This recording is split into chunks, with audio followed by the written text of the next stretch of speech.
Hello students, कैसे हैं आप सभी लोग। आशा करते हैं आप सभी लोग अच्छे होंगे। तो आइए इस वीडियो में बात करेंगे क्लास 10 साइंस अध्याय 13 हमारा पर्यावरण।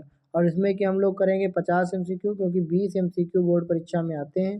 सभी लेसन हमने कंप्लीट करा दिए हैं, ये लास्ट लेसन है। तो आप सभी लोगों से रिक्वेस्ट है कि आप सभी लोग चैनल पर जाएँ और वहाँ प्ले लिस्ट में सभी वीडियो जो हमने डाल रखे हैं उनको ज़रूर देखें। इससे आपके 20 में 20 करके आप आएंगे, ऐसा ये हमारा वादा है। एक बार पुनः आप सभी का अपने यूट्यूब चैनल आशीष सर सीतापुर में हार्दिक स्वागत है।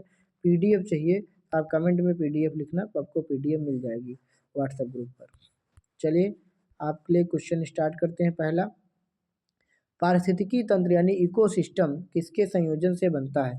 जैविक घटक, अजैविक घटक, कि जैविक व अजैविक घटक दोनों? बिल्कुल सही। यहाँ पर जो इकोसिस्टम बनता है, पारिस्थितिकी तंत्र बनता है, वो जैविक और अजैविक दोनों घटकों से मिलकर बनता है, यानी बायोटिक और अबायोटिक फैक्टर। अगला क्वेश्चन देखते हैं, खाद्य श्रृंखला का सही क्रम कौन सा है? सबसे पहले उपभोक्ता आएगा, गलत। अब घटक, उपभोक्ता, ये भी गलत। उपभोक्ता पहले आ ही नहीं सकता। उत्पादक होगा, उत्पादक फिर उपभोक्ता, तब उसको अपघटक। बी विकल्प इसका राइट आंसर हो जाएगा। पारिस्थितिकी तंत्र में ऊर्जा का प्रवाह, पारिस्थितिकी जो तंत्र होता है इसमें ऊर्जा का प्रवाह एक दिशा मतलब द्वि दिशा में होता है, वृत्ताकार होता है, एक दिशिक होता है। कैसे होता है? यादृच्छिक होता है।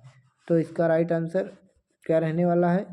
इसका राइट आंसर रहने वाला है एक दिशिक, क्योंकि ऊर्जा जो है एक दिशा में ही चलती है। यानी सबसे पहले यहाँ पर उत्पादक यानी हरे पौधे, हरे पौधों को बकरी खाएगी या कोई, तो उसमें ऊर्जा जाएगी, फिर बकरी को जो खाएगा उसमें ऊर्जा जाएगी। ऐसे आप लोग देख सकते हैं, एक दिशा में ऊर्जा जाती है। उत्पादक यानी प्रोड्यूसर कौन से जीव होते हैं? सब्जी खाने वाले, हरे पौधे, मांसाहारी। उत्पादक कौन होंगे? हरे पौधे उत्पादक होते हैं। अपघटक का उदाहरण कौन सा है? शेर, गलत। घास, गलत। कवक, कवक आ जाते हैं आपके अपघटक में। अपघटक यानी जो मरे गड़े सड़े गड़े पदार्थों को भी खा जाएं। 10% ऊर्जा का नियम किस वैज्ञानिक ने दिया था? 10% ऊर्जा, उन्होंने ये बताया था कि एक पोषी स्तर से, जैसे उत्पादक है, फिर टिड्डा है, फिर टिड्डे को मेढक खाता है, मेढक को फिर जो भी खाता है सांप खाता है, तो उन्होंने बताया था कि अगले पोषी स्तर में 10% ऊर्जा ही जाती है। जैसे यहाँ 1000 जूल है तो अगले में 100 जूल जाएगी, अगले में 10 जूल, अगले में 1 जूल। ये जो सूत्र दिया था ये लैंडमैन वैज्ञानिक ने दिया था। नेक्स्ट क्वेश्चन, सबसे ऊंचा पोषण स्तर किसका होता है? उत्पादक का, गलत। अच्छा, सबसे ऊंचा पोषण स्तर, पोषण स्तर पूछा है तो भाई अच्छा, पोषण स्तर का मतलब है कि सबसे बाद में ऊर्जा कहाँ पहुँचती है। सबसे ऊंचा मतलब सबसे ऊंचे कौन होता है? जैसे इस तरीके से ग्राफ बनाए तो यहाँ उत्पादक हो गया, यहाँ पर टिड्डा हो गया, यहाँ पर मेढक हो गया, यहाँ पे सर्प हो गया। तो सबसे ऊंचा पोषण स्तर बाद में, सबसे ऊंचा पोषण स्तर किसका है? तृतीयक उपभोक्ता का। ये तो हो गया प्रथम पोषण स्तर, ये प्राथमिक उपभोक्ता, द्वितीयक उपभोक्ता और ये तृतीयक उपभोक्ता। प्राथमिक, द्वितीयक और ये तृतीयक उपभोक्ता। तो इसका राइट आंसर हो जाएगा तृतीयक उपभोक्ता। खाद्य पिरामिड में ऊर्जा सबसे अधिक कहाँ होती है? खाद्य पिरामिड में तो ऊर्जा तो सबसे ज़्यादा नीचे होगी 1000 जूल, फिर ऊपर 100 जूल, ऐसे मतलब ऊपर घटती जाएगी। तो शीर्ष स्तर पे नहीं, बीच के स्तर पे नहीं, आधार, आधार स्तर यानी जो उत्पादक का स्तर होगा वहीं ऊर्जा सबसे ज़्यादा होगी। ओजोन परत किसे रोकती है?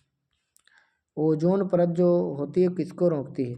ओजोन परत देखिए यहाँ पे होता है पृथ्वी, पृथ्वी के ऊपर होता है क्षोभ मंडल, क्षोभ मंडल के बाद में होता है समताप मंडल, और समताप मंडल में ही पाई जाती है ओजोन परत। ओजोन परत क्या करती है? सूर्य की पराबैंगनी किरणों को, अल्ट्रा वायलेट विकिरण को पृथ्वी पर आने से रोकती है। ओजोन परत का अधिक विनाश किससे होता है? कौन सी ऐसी गैस है जिससे ओजोन परत का ज़्यादातर नुकसान होता है? तो ये होती है CFC, क्लोरोफ्लोरोकार्बन, जो फ्रिज और AC फ्रिज से निकलती है। ये सबसे ज़्यादा क्या करती है? ओजोन परत को नष्ट करती है, जिससे उसमें अगर ओजोन परत में क्षरण हो जाएगा तो क्या होगा? UV अल्ट्रावायलेट किरणें नीचे आएंगी, जिससे त्वचा जैसे रोग हो जाएंगे। 16 सितंबर को हम लोग मनाते हैं विश्व ओजोन दिवस। प्रदूषण जो जीवों में भोजन श्रृंखला के माध्यम से जमा होता है, प्रदूषक जो जीवों में भोजन श्रृंखला के माध्यम से जमा होता है, तो भोजन श्रृंखला के माध्यम से कौन जमा हो जाता है? तो ये हो जाता होगा DDT। बिल्कुल सही है, डाइक्लोरो डाईफ्लोरो टेट्रा करके कुछ है इसका फुल फॉर्म। आप लोग कमेंट करिएगा। जैव आवर्धन बायोमैग्निफिकेशन किससे संबंधित है? ऊर्जा की वृद्धि से, प्रदूषक की वृद्धि से, जल की वृद्धि से? देखो ये तो होगा नहीं ऊर्जा की वृद्धि, ना तो जल की वृद्धि होगा। जैव आवर्धन, ऊर्जा की वृद्धि, प्रजनन की वृद्धि भी यहाँ पर नहीं होगा। तो जैव आवर्धन का राइट आंसर है यहाँ पर कौन सा? प्रदूषक की वृद्धि। हाँ यही देखो राइट आंसर क्या हो जाएगा? प्रदूषक की वृद्धि। जैसे क्या होता है कि कुछ पदार्थ ऐसे होते हैं जो नष्ट नहीं होते हैं, धीरे धीरे उनकी वृद्धि होती चली जाती है, यानी जो प्रदूषक पदार्थ होते हैं उनकी वृद्धि ही जैव आवर्धन कहलाती है। जैसे फसल में दवाओं का छिड़काव किया जाता है, फिर धीरे धीरे वो मनुष्य के शरीर में पहुंच जाती हैं, वो नष्ट नहीं होती हैं। कौन सा पदार्थ अप्रभावी रूप से अपघटित होता है? कौन सा ऐसा पदार्थ है जो अप्रभावी रूप से अपघटित होता है, मतलब प्रभावी नहीं अप्रभावी रूप से? कागज, प्लास्टिक, खाद, कपास। तो इसका राइट आंसर क्या होगा? यहाँ पर कह रहा है कौन सा पदार्थ अप्रभावी रूप से अपघटित होता है, यानी इतनी जल्दी नहीं अपघटित होता है। कागज़ जल्दी अपघटित हो जाएगा, खाद, कपास सब कुछ, लेकिन प्लास्टिक इतनी जल्दी अपघटित नहीं होगा, प्रभावी रूप से नहीं होगा, अप्रभावी यानी बहुत दिनों के बाद जो है नष्ट होगी। कूड़े के पृथक्करण में हरे रंग की बाल्टी का प्रयोग किसके लिए है? यहाँ पर कूड़ा अलग करना है तो हरे रंग की बाल्टी का इस्तेमाल हम लोग किसके लिए करते हैं? सूखा कचरा, गीला कचरा, प्लास्टिक या फिर कांच? तो इसके लिए हम लोग करते हैं हरे रंग की बाल्टी का प्रयोग करते हैं गीले कचरे के लिए। किसके लिए करते हैं? गीले कचरे के लिए करते हैं। गीला कचरा किसका उदाहरण है? गीला कचरा किसका उदाहरण है? तो भैया गीला कचरा में आता है फल सब्जी का कचरा। फल सब्जी का कचरा, फल सब्जी का कचरा आता है गीले कचरे में। नेक्स्ट क्वेश्चन, सूखा कचरा किसका उदाहरण है? तो सूखा कचरा किसका उदाहरण है?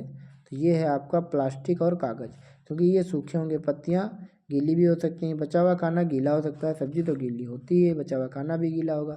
पत्तियाँ भी मतलब भारी होती हैं, गीली होती हैं। लेकिन प्लास्टिक और कागज़ ये क्या होंगे? ये सूखे कचरे के उदाहरण हैं। निम्न में से कौन सा अजैविक घटक नहीं है? अजैविक का मतलब जिसमें जीवन नहीं होता। सूर्य का प्रकाश अजैविक घटक है, तापमान अजैविक है, मिट्टी अजैविक है, तो फिर यही नहीं होगा घास, क्योंकि घास में जीवन है, सजीव है। निम्नलिखित में से कौन बायोडिग्रेडेबल है, यानी कौन जो है धीरे धीरे मतलब नष्ट हो जाता है? प्लास्टिक की बोतल ये नहीं है, प्लास्टिक की बोतल नष्ट नहीं होती है। चमड़ा तो नष्ट हो जाता है, प्लास्टिक का बैग इतनी जल्दी नष्ट नहीं होगा। थर्माकोल तो नष्ट हो सकता है, तो चमड़े से ज़्यादा सही एग्जाम्पल नहीं, थर्माकोल नष्ट नहीं होता, चमड़ा ही यहाँ पर राइट आंसर है। मैंने पहले ही बता दिया था चमड़ा। थर्माकोल में मुझे थोड़ा डाउट था, तो मैंने क्लियर किया कि थर्माकोल भी इतनी जल्दी नष्ट नहीं होगा, प्लास्टिक का बैग भी नष्ट नहीं होगा, प्लास्टिक बोतल भी नष्ट नहीं होगी, लेकिन चमड़ा है जो वो नष्ट हो जाएगा। ग्रीन हाउस प्रभाव बढ़ाने वाली गैस कौन सी है? तो ग्रीन हाउस गैस प्रभाव बढ़ाती है NO2, CO2, CH4, मीथेन, ये सभी ग्रीन हाउस गैसेज हैं। तो यहाँ पर ऑप्शन में कार्बन डाइऑक्साइड है, तो यही राइट आंसर हो जाएगा। खाद्य जाल फूड वेब क्या दर्शाता है? एक ही श्रृंखला गलत, अनेक पारस्परिक श्रृंखलाएं बिल्कुल सही। खाद्य जाल में क्या होता है? जैसे ये घास है, तो घास को हिरन भी खा सकता है, घास को टिड्डा भी खा सकता है, घास को बकरी भी खा सकती है, और फिर इसको मतलब समझ गए ना, इस तरीके से एक जाल जैसा तैयार हो जाता है। तो अनेक पारस्परिक श्रृंखलाएं। जीवों द्वारा भोजन प्राप्त करने का तरीका क्या कहलाता है? जीवों द्वारा जो लोग भोजन ग्रहण करते हैं, जैसे मछलियों का खाना, बकरी का खाना, ये सबको खाना, तो ये क्या कहलाता है? खाद्य जाल नहीं। जीवों द्वारा भोजन प्राप्त करने का तरीका क्या कहलाता है? पोषण स्तर की ऊर्जा प्रवाह, तो ये पोषण में आ जाएगा, न्यूट्रिशन में आ जाएगा। जल प्रदूषण का प्रमुख कारण क्या है? जल प्रदूषण का प्रमुख कारण क्या है? धुंध जल प्रदूषण से कोई मतलब नहीं, धूल से भी मतलब नहीं, CFC से भी नहीं मतलब। सीवेज व रसायन जो होते हैं, यही इसका जो है जल प्रदूषण के ज़्यादा कारण बनेंगे। कागज़ को पूर्णतः गलने में लगभग कितना समय लग जाता है? कागज़ को पूर्णतः गलने में, पूरी तरह से कागज़ गल जाएगा, इसके लिए लग जाते हैं 2 से 5 महीने। 2 से 5 महीने लग जाते हैं कागज़ को पूर्णतः गलने में। प्लास्टिक कचरा जलाने से निकलता है। प्लास्टिक का जब कचरा जलाओगे तो उससे क्या निकलेगा? ऑक्सीजन निकलेगी, गलत। यहाँ पे हाइड्रोजन गैस निकलेगी, गलत। कार्बन डाइऑक्साइड व हानिकारक गैसें निकलेंगी। कार्बन डाइऑक्साइड व हानिकारक गैसें निकलेंगी। ऊर्जा प्रवाह हमेशा होता है, ऊर्जा प्रवाह हमेशा होता है, उल्टा होता है, आगे की दिशा में होता है, स्थिर रहता है, दोनों दिशा में होता है, गलत। ऊर्जा का प्रवाह सदैव आगे की दिशा में होता है, जैसे कि लिंडमैन ने बताया था। 1 मिनट, हाँ ठीक सही है। पर्यावरण में सबसे अधिक संख्या किस ट्रॉफिक स्तर की होती है? पर्यावरण में सबसे अधिक संख्या किसकी होगी? जो सबसे नीचे होगा। घास की ज़्यादा होगी, घास के टिड्डा खाते, टिड्डा की संख्या ज़्यादा होगी, टिड्डा से मेढक की कम, मेढक से सर्प की कम, ऊपर संख्या कम हो जाएगी। तो पर्यावरण में सबसे अधिक संख्या किस ट्रॉफिक स्तर पर होती है? तृतीयक उपभोक्ता, गलत। प्राथमिक उपभोक्ता, यही राइट आंसर हो जाएगा, क्योंकि प्राथमिक उपभोक्ता की ही संख्या ज़्यादा हो सकती है। नहीं, यहाँ पे देखो उपभोक्ताओं को नहीं लिया है, यहाँ पे उत्पादक को ही बता दिया, यानी घास को ही बता दिया है। ठीक भैया, तो घास को ही मैंने सबसे नीचे तो उत्पादक ही होते हैं, तो इन्हीं की संख्या को बता दिया है। ठीक, हम इसलिए नहीं ले रहे थे क्योंकि हम उपभोक्ताओं को ले रहे थे, लेकिन यहाँ पे उत्पादक को ही लिया गया है। चलिए अगला क्वेश्चन देखते हैं। घास, हिरण, शेर। घास को हिरण ने खाया, हिरण को शेर ने खाया, में शेर क्या है? शेर का देखो, ये घास हो गई, ये तो उत्पादक हो गई। घास को हिरण ने खाया तो प्राथमिक उपभोक्ता हो गया, हिरण को शेर ने खाया तो ये द्वितीयक उपभोक्ता हो गया। द्वितीयक उपभोक्ता ऑप्शन नहीं है, तो ये तृतीयक उपभोक्ता में आ जाएगा। ठीक, तो इसका राइट आंसर तृतीयक उपभोक्ता। जैव विविधता कम होने का कारण, जैव विविधता कम होने का कारण क्या है? जैव विविधता क्यों कम हो रही है? वनीकरण यानी वन लगाने से, गलत। वन संरक्षण करने से, नहीं, ये भी गलत। ये तो और बढ़िया चीज़ है। जैव उद्यान से, ये भी गलत। वन की कटाई करने से जैव विविधता में बायोडाइवर्सिटी में कमी आ रही है। रिड्यूस, रीयूज, रिसाइकिल किससे संबंधित है? रिड्यूज, रीयूज मतलब दोबारा पुनः यूज करना, रिसाइकिल पुनः चक्रण, रीयूज पुनः उपयोग, रिड्यूस, ये सब किससे संबंधित हैं? ये सब किससे संबंधित हैं? ये सब कचरा प्रबंधन से संबंधित हैं। इसका राइट आंसर हो जाएगा। ओजोन परत मुख्यतः किस ऊंचाई पर होती है? ओजोन परत मुख्यतः किस ऊंचाई पर होती है? 10 से 20 किलोमीटर, 20 से 30 किलोमीटर। इसका राइट आंसर होगा 40 से 50 किलोमीटर। 1 मिनट, 20 से 30 किलोमीटर। इसमें मुझे डाउट है, आप लोग कमेंट करेंगे सर्च करके। फिलहाल यहाँ पे आंसर ये 20 से 30 किलोमीटर दे रहे हैं, मैं अभी चेक कर रहा हूँ, लास्ट में बताऊँगा मैं, तब तक आप लोग कमेंट करिएगा। यहाँ पे नेक्स्ट क्वेश्चन, बायोडिग्रेडेबल कचरे से क्या बनाया जा सकता है? बायोडिग्रेडेबल यानी जो नष्ट हो जाता है कचरा, जो धीरे धीरे, उससे क्या बनाया जा सकता है? तो उससे बनाई जा सकती है जैविक खाद। क्या बनाई जा सकती है? जैविक खाद। निम्न में से कौन सा एक प्राकृतिक पारिस्थितिकी तंत्र है? प्राकृतिक क्या है? प्राकृतिक पारिस्थितिकी तंत्र क्या है? इकोवेरियम, बगीचा, जंगल, खेत। तो इसमें कौन सा पारिस्थितिकी तंत्र है? देखेंगे यहाँ पे हमारे हिसाब से इसमें जो है इकोवेरियम होना चाहिए। यहाँ पे भाई जंगल है। जंगल किस लिए है? क्योंकि जंगल में देखो पशु पक्षी भी मिलेंगे, मनुष्य भी उसमें जा सकता है, और पेड़ पौधे तो लगे ही होते हैं, और जल तो नीचे से मिल ही जाएगा। तो ये जंगल ही आपका जो है किसका, पारिस्थितिकी तंत्र का, प्राकृतिक पारिस्थितिकी तंत्र का उदाहरण हो जाएगा। निम्न में से कृत्रिम पारिस्थितिकी तंत्र का कौन सा है? कृत्रिम माने जिसको मनुष्य ने बनाया है, तो ये है भाई खेत। ये क्या है? खेत है। उपभोक्ता ऊर्जा प्राप्त करते हैं किससे? उपभोक्ता ऊर्जा किससे प्राप्त करते हैं? अब घटकों से, गलत। सूर्य से, गलत। हवा से, गलत। उत्पादकों से, उत्पादक से उपभोक्ता ऊर्जा प्राप्त करते हैं। खाद्य जाल में अधिक जटिलता का अर्थ है, अधिक जटिलता का अर्थ है अधिक स्थिरता, अधिक स्थिरता। प्लास्टिक बोतल का वर्गीकरण है। प्लास्टिक बोतल किस में आ जाएगी? प्लास्टिक बोतल आ जाएगी अजैव अपघटनीय, यानी एक तो उसमें जीवन नहीं है, और दूसरी वो अपघटनीय, इतनी जल्दी से अपघटनीय भी नहीं होती है। इकोलॉजी शब्द किसने दिया था? इकोलॉजी का शब्द किसने दिया था? अर्नेस्ट हेकल ने दिया था। अर्नेस्ट हेकल महोदय ने इकोलॉजी शब्द दिया था। खाद्य श्रृंखला के टूटने से क्या प्रभावित होता है? खाद्य श्रृंखला ये टूट जाती है तो उससे क्या प्रभावित होगा? पारिस्थितिकी तंत्र, इकोलॉजी सिस्टम। क्लाइमेक्स कम्युनिटी किससे संबंधित है? क्लाइमेक्स क्या लिखा, क्लाइमेक्स कम्युनिटी किससे संबंधित है? तो ये पारिस्थितिकी तंत्र का स्थायी रूप है, पारिस्थितिकी तंत्र का स्थायी रूप है। प्लास्टिक का उपयोग कम करने का सर्वोत्तम तरीका क्या है? उनको फेंक देना चाहिए, ज़्यादा बनाने चाहिए, जलाना चाहिए नहीं, पुनः उपयोग करना चाहिए, रीयूज, रीयूज अभी आपने पढ़ा था, रीयूज, रिड्यूस और रिसाइकिल। ऊर्जा पिरामिड हमेशा होता है, ऊर्जा का पिरामिड हमेशा कैसा होता है? बदलता है, चौकोर होता है, उल्टा होता है, सीधा होता है। ऊर्जा का पिरामिड सदैव कैसा होता है? तो सीधा होता है। जैव आवर्धन बायोमैग्निफिकेशन अधिक किसमें देखा जाता है? सबसे ज़्यादा किसमें देखा जाता है? अंतिम उपभोक्ता यानी शीर्ष पर, शीर्ष पर सबसे ज़्यादा देखा जाता है।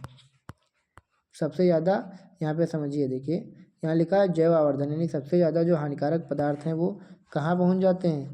टॉप लेवल पर, क्योंकि यहाँ घास में क्या होगा? कम, यहाँ पे कम मतलब क्या कहते हैं, बेस्ट, जैसे कि कोई दवाएं हैं उनका असर कम होगा, और ये नष्ट होता नहीं, ये धीरे धीरे सभी जगह से होता हुआ जो शीर्ष लेवल पर होते हैं उनमें ये विष जहर रूपी चीज़ें पहुंच जाती हैं। मानव द्वारा पर्यावरण पर सबसे अधिक प्रभाव किससे पड़ता है? मानव द्वारा पर्यावरण पर सबसे अधिक प्रभाव किससे पड़ता है? वनीकरण से, अधिक उपभोग से। तो सबसे ज़्यादा अधिक उपभोग से, ज़्यादा आप खपत करेंगे तो इसका प्रभाव पड़ेगा। यूवी